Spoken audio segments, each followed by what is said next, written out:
नंदन one में एक नन्ही चिड़िया रहती थी जिसके दो मुंह थे।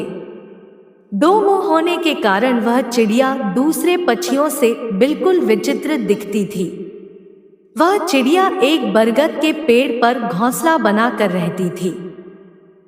एक दिन वह चिड़िया जंगल में भोजन की तलाश में इधर उधर उड़ रही थी। अचानक चिड़िया के दाएं वाले मुंह की नजर एक लाल फल पर पड़ी।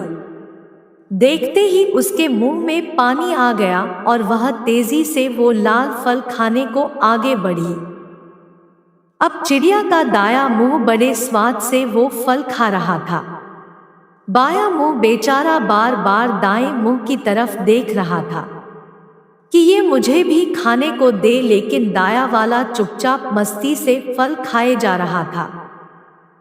अब बाएं मुंह ने दाएं वाले से प्रार्थना की कि थोड़ा सा फल खाने को मुझे भी दे दो, तो इस पर दाएं मुंह ने गुस्सा दिखाते हुए कहा कि हम दोनों का पेट एक ही है, अगर मैं खाऊंगा तो वो हमारे पेट में ही जाएगा।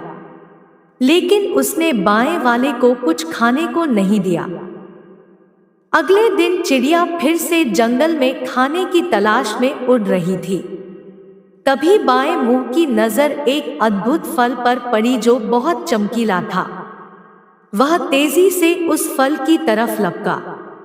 अब जैसे ही वो फल खाने को हुआ, तुरंत पास बैठे एक कौए ने चेतावनी दी कि इस फल को मत खाओ, ये बहुत जहरीला है।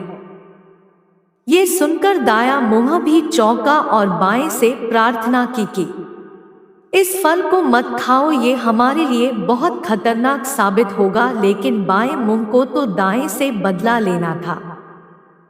उसने एक ना सुनी और चुपचाप वह फल खाने लगा। कुछ ही देर में चिड़िया का शरीर मृत होकर जमीन पर गिर पड़ा।